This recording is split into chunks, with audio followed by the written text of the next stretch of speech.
Hello, UCAR. Peter Christensen here, coming to you from the CEO's desk.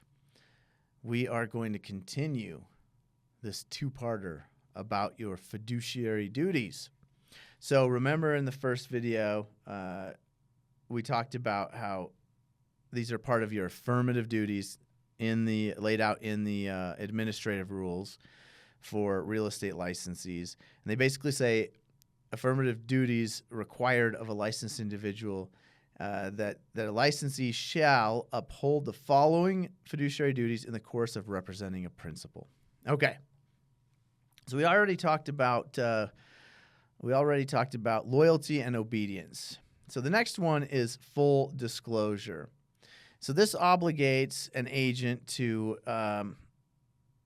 inform the principal of any material facts the agent learns about.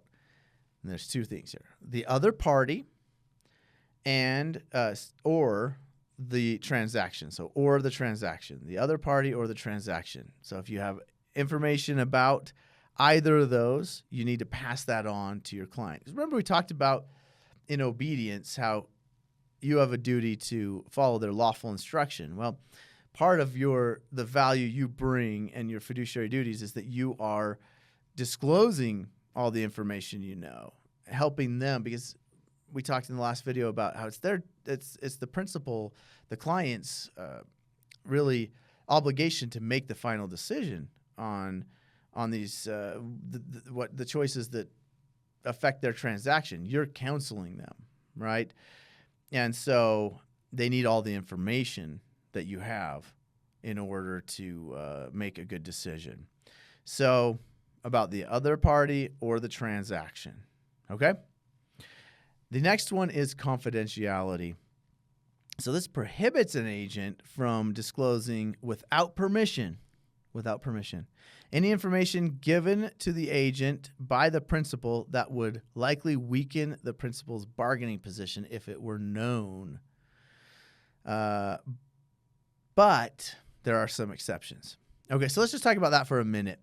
Notice it does say without permission. Sometimes there are situations where there may be some questionable bit of information, and maybe you see strategically it's a good thing to disclose this information, and that's fine as long as you have permission from the principal, from your client, right? So, there are lots of different scenarios where that might come up, where you say, well, I don't have the authority to disclose this information without permission from my principal.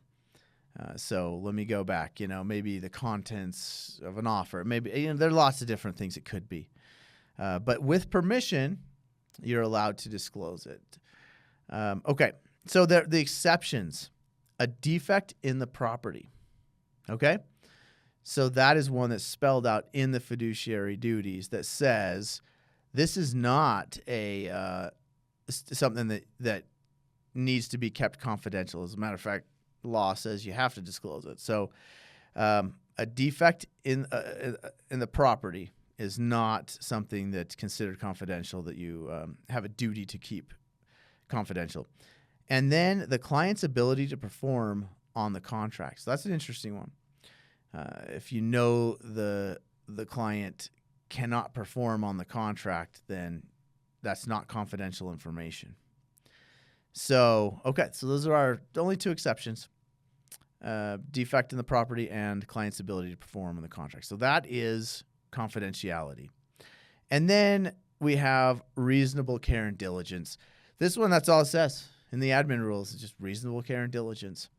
And so this is a broad one that just means you'll conduct your job in a manner that's equal to the industry standards. That's kind of a roundabout way of saying it, but basically you'll do your job competently. You'll exercise reasonable care and diligence. And then the last, there are two more actually. Holding safe and accounting for any money or property entrusted to the agent. So, I mean, you could probably throw key box kind of conduct on that one, and certainly trust accounts and holding money for your client. There's no further explanation on that one. That's just what it says.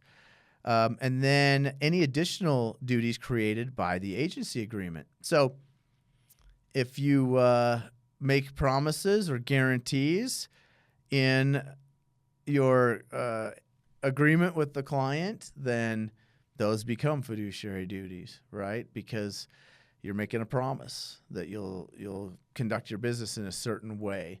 So those you could actually add to your fiduciary duties through your agency agreement. Okay, so that's it. Those are the fiduciary duties and a little bit of an explanation on all those. Hopefully you understand those. Hopefully you already did, but let's go treat our clients well and uphold those fiduciary duties, and have a great day. Remember, this is not legal advice. This is legal information only. If you need specific legal advice, please contact your attorney. And thanks for tuning in.